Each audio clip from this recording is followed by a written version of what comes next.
गरीब चाय वाले लड़के के लिए एक टीटी लड़की ने जो किया, स्टेशन पर हर किसी की आंखें नम हो गई। दोस्तों, ये सच्ची कहानी है बिहार प्रदेश के हाजीपुर जंक्शन से थोड़ी दूरी पर बसे सराय स्टेशन की। ये स्टेशन इतना छोटा है कि यहाँ ना कोई बड़ी दुकान है, ना चमक दमक। दिन में कुछ पैसेंजर ट्रेनें रुकती हैं और रात में मालगाड़ियां सीटी बजाकर निकल जाती हैं। इसी स्टेशन के प्लेटफॉर्म नंबर 1 के आखिरी छोर पर एक छोटी सी चाय की दुकान थी। ना टिन की छत ठीक से लगी थी, ना बोर्ड पर नाम साफ दिखता था। उस दुकान को चलाता था अमन कुमार। अमन की उम्र करीब 26 साल थी। सादा कपड़े, चेहरे पर हमेशा हल्की थकान, लेकिन आंखों में अजीब सी ईमानदारी। वो सुबह 4 बजे उठता, चूल्हा जलाता, पानी गर्म करता और सबसे पहली चाय अपनी मां को देता। उसकी मां सरोज देवी बीमार रहती थी, बोल कम पाती थी, लेकिन बेटे को देख मुस्कुरा देती थी। अमन की एक छोटी बहन भी थी जो 8वीं कक्षा में पढ़ती थी। पिता कई साल पहले चल बसे थे। तब से अमन ने स्कूल छोड़ दिया और चाय की दुकान पकड़ ली। वो जानता था कि यह दुकान गैर कानूनी है, रेलवे की जमीन पर है, लेकिन पेट भी तो कानून देखकर नहीं भरता। उस दिन भी अमन चाय बना रहा था। स्टेशन पर दोपहर का सन्नाटा था। अचानक एक एक्सप्रेस ट्रेन आकर रुकी। भीड़ उतरी, टिकट चेक होने लगे। उसी ट्रेन से उतरी नेहा वर्मा। नेहा रेलवे की टिकट चेकर थी। उम्र करीब 28 साल, साफ सुथरी वर्दी, कंधे पर बैग, चेहरे पर सख्ती। वो पहली बार इस स्टेशन पर ड्यूटी पर आई थी। नेहा ने प्लेटफॉर्म पर नजर घुमाई। उसकी नजर अमन की दुकान पर रुकी। धुआं उठ रहा था, चाय की खुशबू हवा में घुली हुई थी। लंबी ड्यूटी के बाद नेहा का सिर दर्द कर रहा था। वो दुकान के पास आई और बोली, एक चाय देना। अमन ने बिना सिर उठाए चाय बना दी। नेहा ने एक घूंट लिया, फिर दूसरा। वो थोड़ी देर चुप रही, फिर बोली, चाय अच्छी है। अमन ने पहली बार उसकी तरफ देखा। सामने एक सख्त दिखने वाली लड़की थी, लेकिन उसकी आंखों में थकान साफ दिख रही थी। अमन बोला, धन्यवाद दीदी। नेहा ने पैसे दिए और मुड़ने लगी, लेकिन तभी उसकी नजर दुकान के नीचे लगे पत्थरों पर पड़ी। रेलवे की जमीन, बिना लाइसेंस। नेहा का चेहरा बदल गया। उसने सख्त आवाज में पूछा, लाइसेंस है? अमन एक पल के लिए चुप हो गया, फिर बोला, नहीं है। नेहा ने नोटबुक निकाली, नाम लिखने लगी। अमन का दिल बैठ गया। वो जानता था कि अगर कार्रवाई हुई तो दुकान टूट जाएगी। अमन ने धीरे से कहा, मैडम, एक बात कहूं? नेहा ने सिर उठाया। कहिए। अमन बोला, अगर दुकान टूट गई तो आज मेरी मां की दवा नहीं आएगी। नेहा की उंगलियां रुक गई। उसने अमन को ध्यान से देखा। अमन की आवाज में कोई नाटक नहीं था, ना कोई रोना, बस एक सीधी सच्चाई। नेहा बोली, नियम सबके लिए बराबर होते हैं। अमन ने सिर झुका लिया। मालूम है मैडम, लेकिन पेट भी रोज बराबर भूखा लगता है। नेहा कुछ नहीं बोली। वो आगे बढ़ गई। पूरा दिन अमन का दिल धड़कता रहा। हर बार जब नेहा प्लेटफॉर्म से गुजरती, अमन का गला सूख जाता। शाम होते होते स्टेशन पर अफसर आए। अवैध दुकानों पर कार्रवाई शुरू हुई। अमन की दुकान भी लिस्ट में थी। भीड़ इकट्ठा हो गई। किसी ने फोटो खींची, किसी ने वीडियो बनाया। अमन चुपचाप खड़ा रहा। उसने कोई हंगामा नहीं किया। जब दुकान तोड़ी गई तो उसकी आंखें जमीन पर थीं। नेहा दूर खड़ी थी, वर्दी में सीधी, लेकिन उसके हाथ कांप रहे थे। जब आखिरी लकड़ी भी हटाई गई, अमन ने टूटी हुई केतली उठाई और चुपचाप घर की तरफ चल पड़ा। नेहा उसे जाते हुए देखती रही। पहली बार उसे अपनी वर्दी भारी लग रही थी। पहली बार उसे लगा कि उसने सही किया या नहीं। स्टेशन पर सन्नाटा फिर लौट आया, लेकिन दो दिलों में शोर शुरू हो चुका था। नेहा ने टिकट बुक बंद की, लेकिन उसका दिल पहली बार किसी अनजान चाय वाले के लिए खुलने लगा। वो प्लेटफॉर्म से उतरकर रेलवे क्वार्टर की तरफ चली गई, लेकिन उसका दिमाग वहीं अटका हुआ था, उसी टूटी हुई दुकान पर, उसी लड़के के झुके हुए सिर पर और उसी केतली पर जिसे वो उठाकर चुपचाप चला गया था। रात को जब नेहा अपने कमरे में पहुंची तो उसने लाइट जलाई, बैग एक तरफ रखा और बेड पर बैठ गई। लेकिन नींद उसकी आंखों से कोसों दूर थी। बाहर से गुजरती ट्रेनों की आवाज आ रही थी। वही सीटी, वही खड़खड़ाहट, लेकिन आज उन आवाजों में उसे अमन की चुप्पी सुनाई दे रही थी। दूसरी तरफ अमन अपने घर पहुंचा। मां ने पूछा नहीं, कुछ कहा नहीं, बस उसकी टूटी केतली को देखकर सब समझ गई। बहन चुपचाप किताब बंद करके अंदर चली गई। अमन ने चूल्हे के पास बैठकर केतली रख दी और पहली बार उसे एहसास हुआ कि चाय बनाना सिर्फ रोजगार नहीं था, वही उसकी पहचान थी। उस रात घर में खाना कम बना, दवा भी आधी खुराक में दी गई और अमन पूरी रात करवटें बदलता रहा। अगले दिन सुबह स्टेशन फिर वैसा ही था, लेकिन अमन की दुकान नहीं थी। प्लेटफॉर्म का आखिरी छोर खाली पड़ा था। लोग आते, चाय ढूंढते, इधर उधर देखते और आगे बढ़ जाते। नेहा ड्यूटी पर आई। उसकी नज़र अनायास उसी जगह चली गई जहां धुआं उठता था, लेकिन आज वहां सिर्फ ठंडी जमीन थी। उसने टिकट चेक किए, लोगों से बात की, नियम निभाए, लेकिन हर काम यांत्रिक लग रहा था। दोपहर तक नेहा का सिर फिर दर्द करने लगा। उसने पानी पिया, लेकिन बेचैनी कम नहीं हुई। तभी उसकी नज़र अमन पर पड़ी। वो स्टेशन के बाहर एक पेड़ के नीचे बैठा था। पास में वही टूटी केतली रखी थी। कोई दुकान नहीं, कोई ग्राहक नहीं, बस एक थका हुआ इंसान। नेहा का दिल जोर से धड़का। वो चाहती तो आगे बढ़ सकती थी, कुछ कह सकती थी, लेकिन वर्दी ने उसके कदम रोक दिए। शाम को जब ड्यूटी खत्म हुई, नेहा सीधे क्वार्टर नहीं गई, वो स्टेशन के बाहर निकली। अमन अभी भी वहीं था। नेहा ने धीरे से आवाज दी, अमन। अमन ने सिर उठाया। सामने वही वर्दी थी, वही लड़की, वही सख्त चेहरा, लेकिन आज आंखों में कुछ और था। अमन खड़ा हो गया, कुछ बोला नहीं। नेहा ने कहा, कल जो हुआ वो ड्यूटी थी। अमन ने सिर हिलाया, मुझे पता है मैडम। उसकी आवाज में कोई शिकायत नहीं थी, बस थकान थी। नेहा ने पहली बार महसूस किया कि सबसे ज्यादा चोट शिकायत ना करने वालों को लगती है। कुछ पल चुप्पी रही, फिर नेहा ने पूछा, आज दवा आई? अमन ने नजर झुका ली, आ जाएगी। किसी तरह उस रात नेहा घर लौटी तो उसने अपने पिता की तस्वीर के सामने देर तक खड़े होकर देखा। पिता रिटायर्ड रेलवे कर्मचारी थे। अक्सर कहते थे, नियम जरूरी है, लेकिन इंसान उनसे भी ज्यादा। नेहा को लगा जैसे पिता उसे देख रहे हो। उसने फैसला कर लिया, लेकिन यह फैसला आसान नहीं था। अगले कुछ दिन नेहा चुपचाप देखती रही। अमन कभी स्टेशन आता, कभी बाहर बैठ जाता। उसकी मां की तबीयत बिगड़ती जा रही थी, बहन स्कूल नहीं जा रही थी।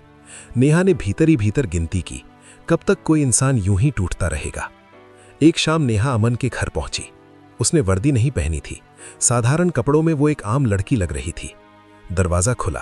अमन हैरान रह गया। मां ने धीरे से पूछा, कौन है? नेहा ने झुककर नमस्ते की, मैं नेहा हूं। मां ने मुस्कुराने की कोशिश की। नेहा ने कुछ देर में डॉक्टर बुलवाया, दवा दिलवाई और बिना कुछ कहे चली गई। अमन उसे बाहर तक छोड़ने आया, बोला, आपको ये सब नहीं करना चाहिए था। नेहा ने कहा, यह मेरी ड्यूटी नहीं थी, ये मेरी इंसानियत थी। उस रात अमन बहुत देर तक छत की तरफ देखता रहा। उसे समझ नहीं आ रहा था कि वो शुक्रिया कहे या डर जाए। दूसरी तरफ नेहा भी जानती थी कि उसने एक रेखा पार कर ली है। अब रास्ता आसान नहीं था।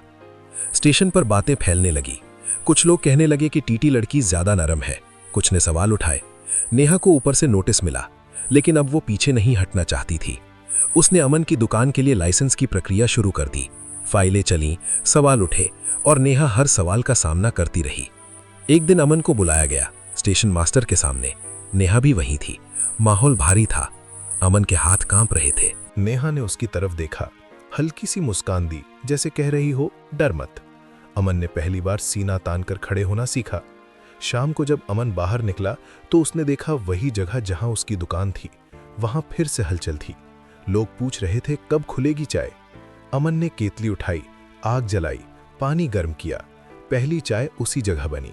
दूर खड़ी नेहा की आंखें भर आईं। उसे पता था लड़ाई अभी खत्म नहीं हुई है, लेकिन शुरुआत हो चुकी है। उस रात नेहा ने फैसला कर लिया था कि अब वो सिर्फ टीटी नहीं रहेगी। सुबह होते ही वो तय समय से पहले उठ गई। बाहर स्टेशन की तरफ जाती ट्रेनों की आवाज आ रही थी, लेकिन आज उन आवाजों में उससे डर नहीं, एक अजीब साहस महसूस हो रहा था। नेहा ने आईने में खुद को देखा। वही चेहरा, वही आंखें, लेकिन अंदर कुछ बदल चुका था। वो जानती थी कि अगर उसने अब कदम पीछे खींचे तो शायद सारी जिंदगी खुद से नजरें नहीं मिला पाएगी। दूसरी तरफ अमन की रात और भी भारी थी। मां की तबीयत और बिगड़ गई थी। दवा कम थी, पैसे और कम।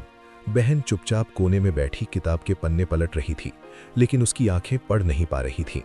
अमन ने मां का हाथ पकड़ा और कहा, सब ठीक हो जाएगा, लेकिन उसके अपने शब्द उसे ही झूठे लग रहे थे। वो बाहर निकला, आसमान की तरफ देखा और पहली बार उसे लगा कि शायद मेहनत भी कभी कभी हार जाती है। अगले दिन स्टेशन पर नेहा ने अपनी ड्यूटी निभाई, लेकिन इस बार उसकी नजरें सिर्फ टिकटों पर नहीं थी। वो हर उस चेहरे को देख रही थी जो रोज नियमों के नीचे दबकर जी रहा था। दोपहर के वक्त उसने स्टेशन मास्टर से बात की। फाइलों का ढेर खुला, सवाल पूछे गए, नियम गिनाए गए। नेहा ने हर सवाल सुना, हर नियम माना, लेकिन एक बात पर अड़ी रही कि अमन की दुकान सिर्फ अवैध कब्जा नहीं थी, वो एक परिवार की जिंदगी थी। शाम को अमन को बुलाया गया। वो घबराया हुआ स्टेशन मास्टर के कमरे में पहुंचा। कुर्सी पर बैठते समय उसके हाथ कांप रहे थे। नेहा सामने बैठी थी। आज वो वर्दी में नहीं थी, लेकिन उसकी मौजूदगी ने अमन को थोड़ा हौसला दिया। सवाल हुए, कागज देखे गए और अमन ने पहली बार अपनी कहानी बिना झुके सुनाई।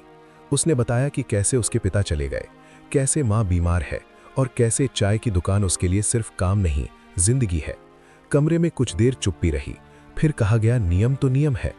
अमन का सिर झुक गया, लेकिन तभी नेहा ने बात रखी, शांत आवाज में, बिना बहस के, बस सच्चाई के साथ। उसने कहा कि अगर रेलवे इंसान के लिए है तो इंसान को भी जगह मिलनी चाहिए। उस दिन कोई फैसला नहीं हुआ, लेकिन अमन को पहली बार लगा कि वो अकेला नहीं है। दिन बीतने लगे। अमन कभी कभी स्टेशन के बाहर चाय बनाता, कभी किसी के घर काम कराता। माँ की हालत थोड़ी संभली, लेकिन चिंता बनी रही। नेहा लगातार दफ्तरों के चक्कर लगाती रही। कुछ लोग उसका साथ दे रहे थे, कुछ उसकी राह में दीवार बन रहे थे। बातें फैलने लगीं। कोई कहने लगा कि नेहा भावुक हो गई है, कोई बोला कि ये सब उसकी नौकरी पर भारी पड़ेगा। एक शाम नेहा फिर अमन के घर पहुंची। इस बार वो अकेली नहीं आई थी, डॉक्टर भी साथ था। माँ की दवा बदली गई, कुछ हिदायतें दी गईं।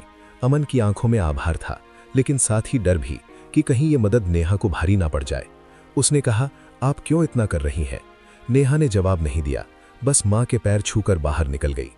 उस रात अमन देर तक जागता रहा। उसे याद आया कि कैसे उसकी दुकान टूटी थी और कैसे उसी जगह आज फिर उम्मीद की बात हो रही थी। उसे समझ आने लगा था कि ये सिर्फ सहानुभूति नहीं थी, ये भरोसा था। दूसरी तरफ नेहा भी जानती थी कि अब पीछे हटने का रास्ता नहीं है। उसने अपने पिता की बातों को फिर याद किया और मन ही मन तय किया कि चाहे जो हो, वो अधूरा छोड़कर नहीं जाएगी। कुछ दिनों बाद खबर आई कि अमन की दुकान के लिए अस्थायी अनुमति पर विचार हो रहा है। ये छोटी सी खबर थी, लेकिन अमन के लिए किसी त्योहार से कम नहीं।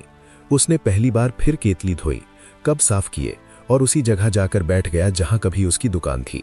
आग जलाई, पानी गर्म किया और चाय की खुशबू फिर हवा में घुलने लगी। दूर से नेहा ये सब देख रही थी। उसके चेहरे पर हल्की मुस्कान आई, लेकिन आंखें नम हो गईं। उसे पता था कि लड़ाई अभी बाकी है, सवाल अभी खड़े होंगे। लेकिन आज किसी का आत्मसम्मान फिर खड़ा हुआ था। स्टेशन पर लोग रुकने लगे, चाय पीने लगे और बिना जाने ही एक नई कहानी का हिस्सा बन गए। उस शाम अमन ने पहली बार नेहा की तरफ देखकर कहा, धन्यवाद। और नेहा ने जवाब में कुछ नहीं कहा, बस सिर हिला दिया। दोनों जानते थे कि शब्द अब कम पड़ने लगे हैं और रिश्ते की नींव कहीं गहरी जगह बन चुकी है। उस दिन दोनों ने समझ लिया था कि ये लड़ाई अब सिर्फ दुकान की नहीं, दो जिंदगियों की इज्जत की है। अगले कुछ हफ्तों में स्टेशन का माहौल बदलने लगा। जहां पहले लोग अमन को एक गरीब चाय वाले के तौर पर देखते थे, अब वही लोग उसकी मेहनत और खामोशी की इज्जत करने लगे थे। उसकी अस्थायी दुकान पर भीड़ बढ़ने लगी थी, लेकिन हर कप चाय के साथ उसके दिल में एक डर भी था कि कहीं ये सब फिर से छिन न जाए। नेहा के लिए हालात और मुश्किल हो रहे थे। दफ्तर में फुसफुसाहटें शुरू हो गई थीं। कोई कहता वो नियमों से ज्यादा इंसानियत देखने लगी है, कोई कहता वो एक चाय वाले के लिए खुद को खतरे में डाल रही है। ऊपर से एक दिन नोटिस आ गया, उससे जवाब मांगा गया। नेहा ने नोटिस हाथ में लिया, पढ़ा और एक गहरी सांस ली। वो जानती थी कि ये मोड़ उसकी नौकरी तय कर सकता है, लेकिन उसने तय कर लिया था कि वो सच से पीछे नहीं हटेगी। उसी शाम अमन को ये बात पता चली। उसने पहली बार नेहा को परेशान देखा। उसकी आंखों में वही सख्ती थी, लेकिन उसके पीछे चिंता साफ झलक रही थी। अमन ने कहा, अगर मेरी वजह से आपकी नौकरी चली गई तो मैं खुद को कभी माफ नहीं कर पाऊंगा। नेहा ने उसकी तरफ देखा और धीरे से कहा, तुम्हारी वजह से नहीं, मेरी वजह से, क्योंकि मैंने इंसान होना चुना है। दिन बीतते गए। नेहा ने हर सवाल का जवाब दिया, हर कागज दिखाया और हर आरोप का सामना किया। अमन दूर से ये सब देखता रहा। उसे पहली बार एहसास हुआ कि किसी का साथ देना सिर्फ पास खड़े रहने से नहीं होता, कभी कभी चुपचाप दर्द सहने से भी होता है। एक शाम जब स्टेशन पर भीड़ कम थी, अमन ने नेहा के लिए चाय बनाई और खुद जाकर उसके हाथ में दी। नेहा ने कप लिया और पहली बार खुलकर मुस्कुराई। उसी रात नेहा ने अपने पिता से बात की। उसने सब कुछ बताया। फोन के उस पार थोड़ी देर चुप्पी रही, फिर पिता की आवाज आई, अगर तुम्हें लगता है कि तुम सही हो तो डरना मत। नेहा की आंखें भर आई। उसे लगा जैसे किसी ने उसके कंधे से बोझ थोड़ा हल्का कर दिया हो। कुछ दिनों बाद फैसला आया, नेहा को सस्पेंड कर दिया गया। स्टेशन पर यह खबर आग की तरह फैल गई। कुछ लोग दुखी थे, कुछ खुश।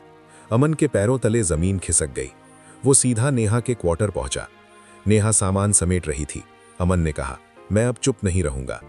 नेहा ने उसे रोका, लेकिन अमन का फैसला पक्का था। अगले दिन स्टेशन पर अमन ने पहली बार सबके सामने बोला। उसने बताया कि कैसे नेहा ने उसकी मां की जान बचाई, कैसे उसने बिना किसी स्वार्थ के मदद की। लोग सुनते गए, कुछ की आंखें नम हो गई। बात बाहर तक पहुंची। मीडिया आई, सवाल उठे, रेलवे को जवाब देना पड़ा। इसी बीच अमन की दुकान के लिए स्थायी लाइसेंस की फाइल आगे बढ़ गई। ये खबर नेहा तक पहुंची। उसने सुना और हल्की सी मुस्कान आई। उसे लगा शायद ये कुर्बानी बेकार नहीं गई।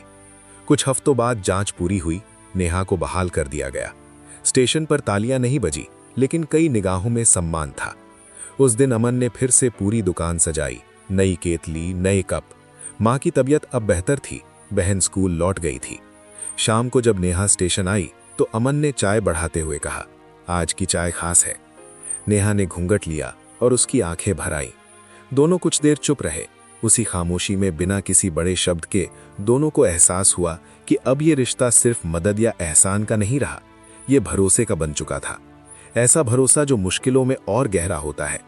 स्टेशन की वही पटरियां, वही ट्रेनों की आवाज, लेकिन अब उनके बीच एक नया रास्ता बन चुका था।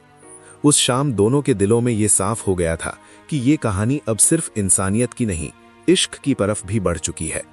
लेकिन इश्क की राह आसान नहीं होती, खासकर तब जब वो दो अलग अलग जिंदगियों और समाज की नजरों के बीच पनप रहा हो। नेहा जानती थीं कि भावनाओं को नाम देना आसान है, लेकिन उन्हें निभाना मुश्किल। अमन भी समझ चुका था कि नेहा अब सिर्फ एक अफसर नहीं, उसकी हिम्मत और उसकी उम्मीद बन चुकी है। नेहा की बहाली के बाद स्टेशन पर सब कुछ सामान्य दिखने लगा, लेकिन दोनों के भीतर हलचल बनी रही। अब नेहा का अमन की दुकान पर रुकना सिर्फ चाय पीना नहीं था, एक एहसास था। दोनों ज्यादा बोलते नहीं थे, लेकिन उनकी चुप्पी भरोसे से भरी होती थी। लोग देखते थे, समझते थे, पर कुछ कहते नहीं थे, क्योंकि ये रिश्ता दिखावे का नहीं, संघर्ष से निकला था।